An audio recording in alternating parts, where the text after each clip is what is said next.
Greetings, my loyal travelers, and welcome back, finally, to episode 48 of WesteroScraft Walks with your procrastinating host, Dutchguard.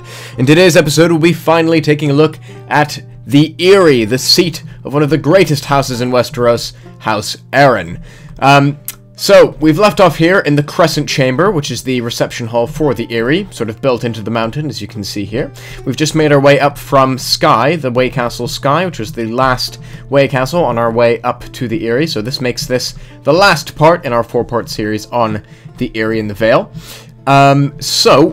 Without further ado, we're going to head up these stairs, and we're going to check out the Eyrie. So, in this last little entranceway, the final bottleneck to get into the castle, we've got nice little portcullis here, some arrow slits on the opposite side, and you can actually get over there and shoot arrows through there and attack any people trying to get into the castle.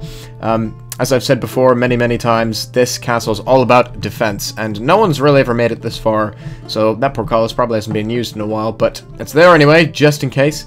Right, so just heading through here, you can finally start to see some of those luxurious castle furnishings. We've got these beautiful tapestries hanging from the walls depicting various scenes of the Arryn's history, which I'll be going into a little bit as well. The Arryns are a noble house descended from the Andals of Andalos from Essos, who came here and introduced Westeros to the faith of the Seven, you know, the Seven Gods, and they eventually conquered Westeros from the First Men and the Children of the Forest. Right, so in here we have the High Hall of the Arryns. It's by far the most impressive room in the castle.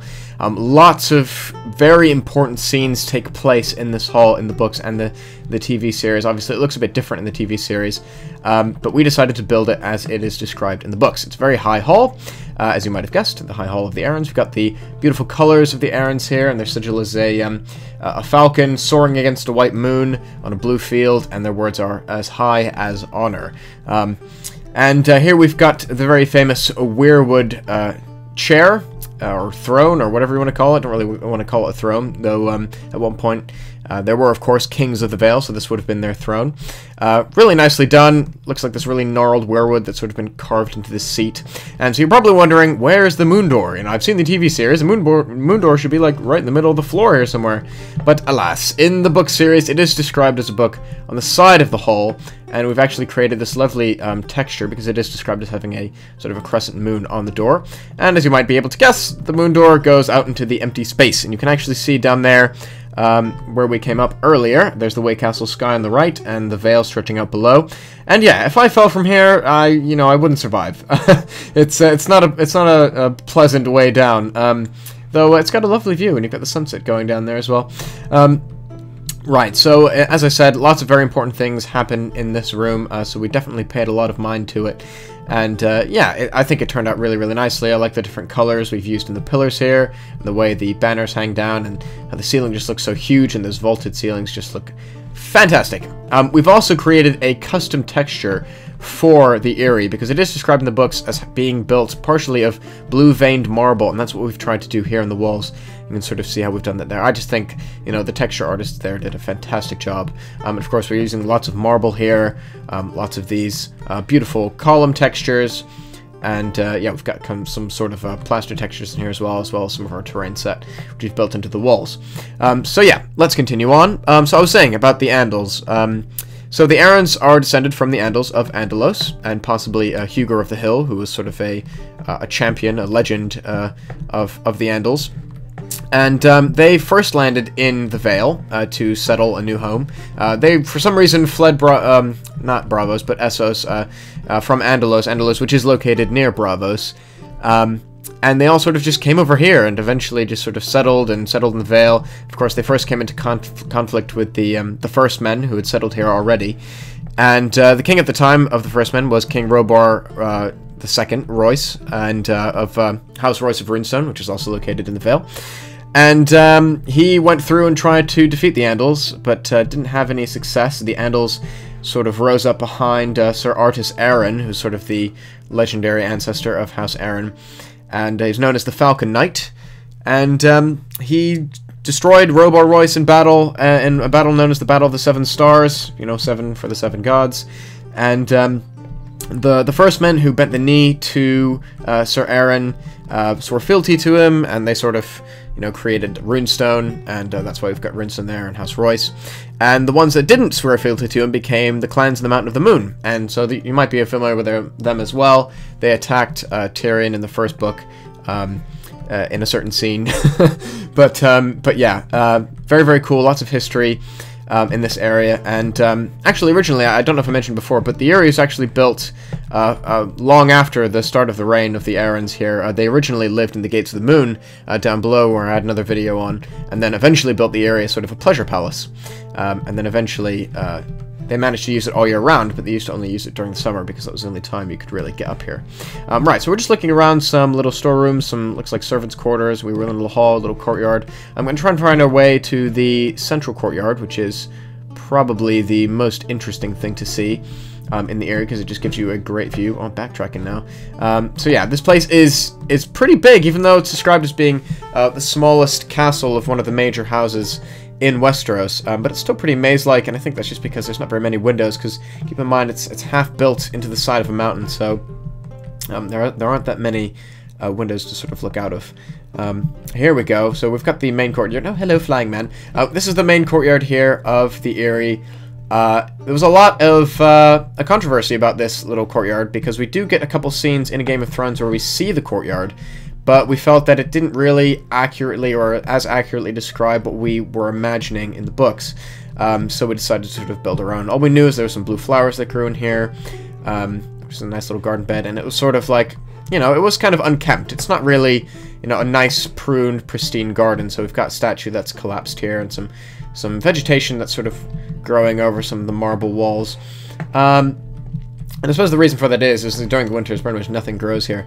And it was originally intended that there was going to be a weirwood here, apparently, but apparently the altitude was too high and they couldn't grow a weirwood. And now, you're saying that strikes me as odd, because the Andals were the ones who built the Eyrie, and they worshipped the Seven. So I'm not really sure why George R. R. Martin decided to make up something about a weirwood potentially being here, but there you go, that's the kind of thing we have to deal with all the time. But anyway, so you can kind of see, now we've got the 7 towers of the Eyrie. There's one back there, 1, 2, 3, 4, 5, 6, and there's probably one back there that I can't see, just over there. And each of those towers has a different name, though we only know the name of one of them, which is known as the Maiden Star, and I really wouldn't be able to tell you which one of those that is. I think it's that one, actually, because it's got a view of Alyssa's Tears. Alyssa's Tears, by the way, I found out, I should have said this in the previous video, but Alyssa's Tears are named after Lady Alyssa Arryn, because she never shed a tear for her murdered husband, brothers, and children, apparently during some of the wars with the Ironborn when they tried to attack the Eyrie. But yeah, no, a little interesting and grim tidbit there for you. But anyway, so we're going to carry on. We're just going to explore the Eyrie bit. I don't really... The Eyrie? My god, the Eyrie. It's one of those things where people always have different pronunciations. But I'm pretty sure it's the Eyrie. But yeah, we're just going to take a little look around. I don't really know this place all too well, but we're bound to get some great views. That's pretty awesome. Look at those huge mountains, the Mountains of the Moon, the highest mountains in Westeros. And this being the highest castle perched atop those mountains. And it's just got all kinds of cool features, like beautiful interior furnishings, I think. Let's head up here, let's see if we can find anything interesting. We'll see if we can find Lady Lysa's chambers and King Robert's chamber, or not King Robert's, Lord Robert's chambers. Looks like we've got some more barracks over here. You know, just their standard furnishing, but I think this might be... I think I keep saying things are my favorite, but this might be my favorite castle of any major house, just because it's so, you know, beautiful and elegant, and it looks simple, but it really took a lot of planning and hard work to get it exactly right, and I think it really paid off, and, you know, credit to the builders who helped out with this. It looks wonderful. So let's go through, and I think the royal chambers are actually in that building over there, so I'm going to see if I can sneak down that way. Yeah, like I said, it is a little bit windy, again, maybe just to give the illusion of size, but yeah, all the same, it's still got all the important features of a castle that you might find in Westeros. Right, how am I going to get around this way? Alright, lots of furniture in here, looks like a little eating room, maybe a chamber for reading and that kind of thing. This is proving more difficult. Oh, hang on. Have we got stairs? Yes, we have stairs. Okay, cool. So let's head up this tower. See if we can find anything up here. Nice. This looks like some fancy noble chambers. We've got a nice bed there. Beautiful Eyrie-colored canopy. Oh, hello. Follow me. We'll go on an adventure up this tower and then jump off it and scream all the way down.